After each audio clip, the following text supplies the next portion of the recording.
Lawmakers are demanding answers after President Trump's son, Donald Trump Jr., admitted Monday he exchanged a series of private messages with WikiLeaks on Twitter during the 2016 election. CBS News confirms the communications happened between September of last year through July of this year. One message from WikiLeaks asked Trump Jr. about a new anti-Trump organization, to which Trump Jr. said he'd ask around.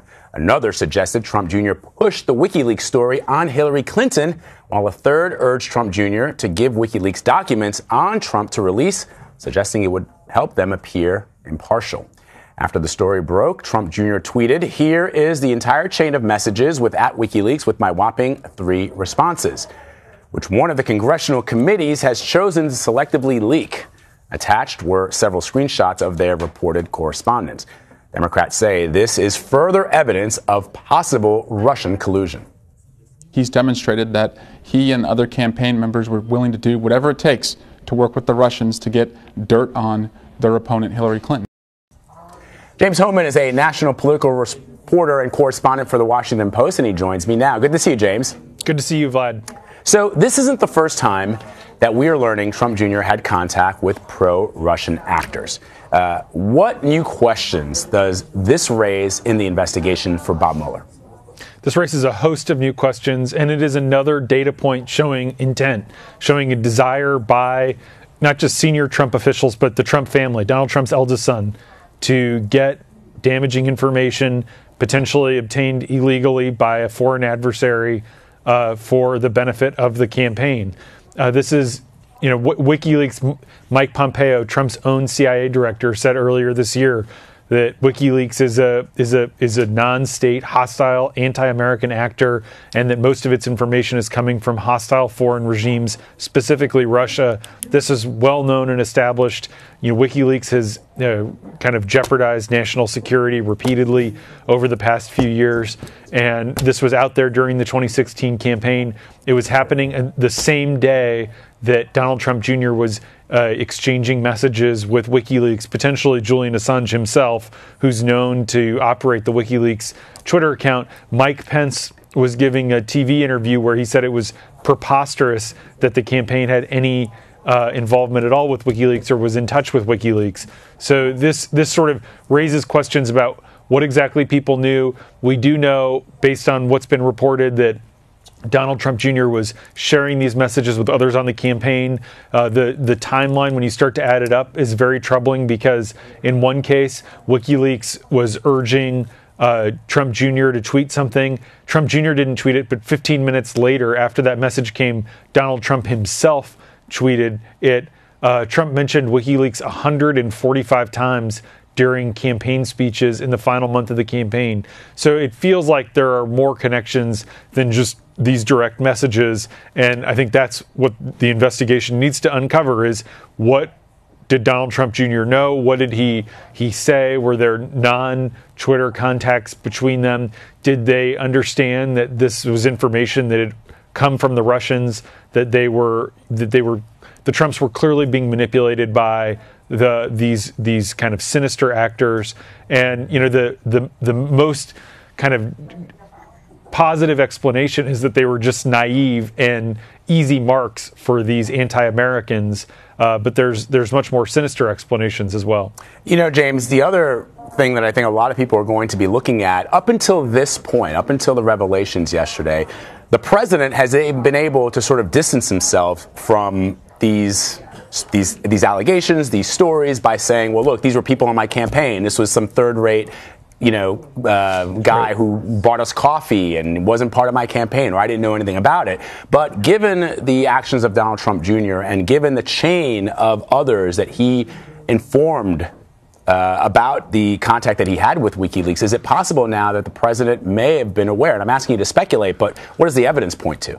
Yeah, I mean, it's just everything we know about the Trump operation, Vlad, suggests that Trump did know more than they've admitted.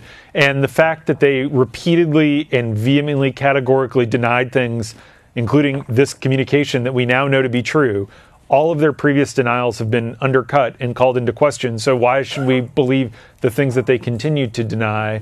It's very hard to believe that Donald Trump wasn't told by his son about kind of new dirt on Hillary Clinton, or that the WikiLeaks information, Donald Trump Sr. doesn't use email, so there aren't emails there. So it would have had to have been Don Jr. talking to his dad, and so it's just when you understand the culture of the Trump campaign in 2016, it seems very reasonable to suspect and to speculate that the president himself was being kept abreast of meetings and of conversations, including the meeting at Trump Tower with an agent of the Russian government, or someone that they believed to be an agent of the Russian government. Remember, Don Jr.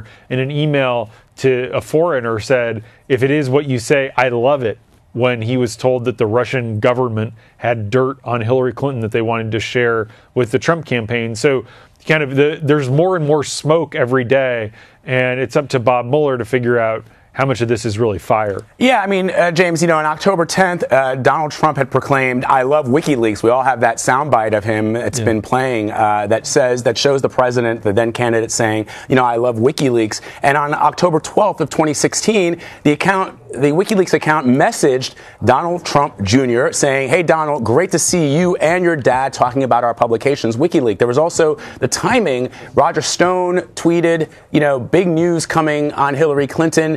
Hashtag WikiLeaks." I believe that was on October 10th. Yeah, clearly there were communications going on between the WikiLeaks people and people in Trump's orbit who were talking to Trump himself. And, there's the timeline, when you add it all up, is very suspicious.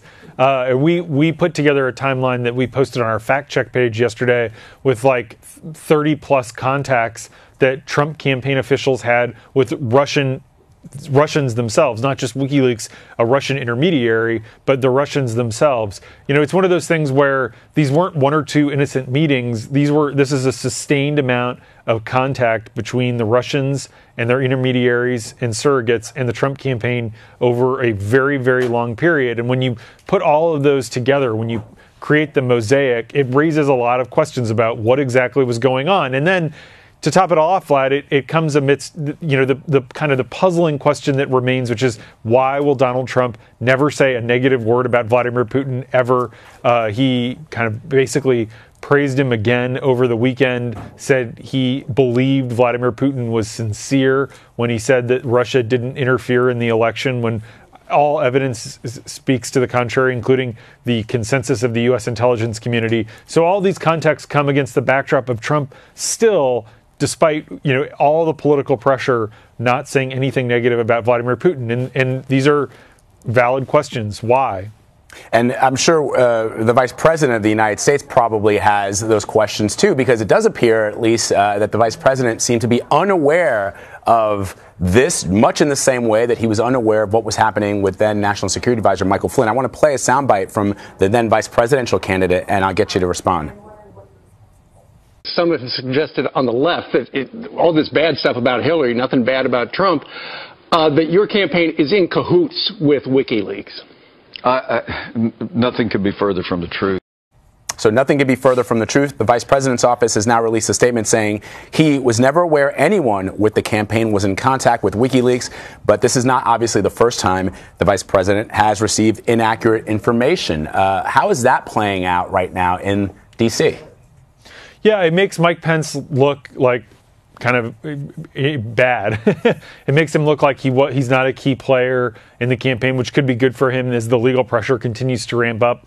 But yeah, he's had egg on his face repeatedly, and it also sort of diminishes his credibility. Why would we believe anything Mike Pence says? He's repeatedly gone out and denied things that later, and denied them in kind of a vigorous categorical way like we just saw, and then they turn out to be completely true. So when Mike Pence denies things now, why would he have any credibility? He's clearly not in the loop on a lot of very important things and not in the inner circle. So it undercuts Pence's credibility, which makes it harder for him to be effective on Capitol Hill and elsewhere. James, let me finally wrap up with asking you about what's happening in Alabama right now. House Speaker Paul Ryan is weighing in on the Alabama Senate race after a fifth woman accused the GOP nominee Roy Moore of sexual misconduct. I want to play that. He should step aside. Number one, these allegations are credible. Number two, he should if he cares about the values and the people he claims to care about, then he should step aside. So you wrote today, in fact, whether Roy Moore wins or loses, there's no good outcome for Senate Republicans. Explain. Republicans have a very narrow majority in the Senate. It's 52 to 48 right now. It becomes 51 to 49 if they lose. Mike Pence, we were just talking about, has actually cast more tie-breaking votes in 2017 in his first year than any other vice president, has in their first year. Mike Pence has cast more tie-breaking votes in his first year than any other vice president in U.S. history. And it shows how narrow the Republican majority is. So if they lose the seat in Alabama, it's a big deal in the Senate, which is why they don't want to lose it. On the other hand, if Moore gets elected, you now have people like Cory Gardner, who runs the Senate GOP campaign committee, saying that he should be expelled. And Moore would be a lightning rod. Senators would be constantly questioned about him. He wants to remove Mitch McConnell as Senate Majority Leader. There would be incredible tension there, and it would cause it would be an anchor around the necks of a lot of Republicans around the country. So it's sort of a darned if you do, darned if you don't situation for these Republicans. They don't want to lose the seat, but they also don't want Moore to show up. And history shows that even though there are a bunch of Republicans on the Hill today saying, let's expel Roy Moore if he gets elected, the last time that happened was during the Civil War. It's only happened 15 times ever in U.S. history. 14 of those times were for Confederate sympathizers, and so it's not going to happen. If he gets elected, he's going to be seated, and that's going to be a lot of headaches for Republicans. Very interesting. James Hohmann, as always, we thank you. Great discussion.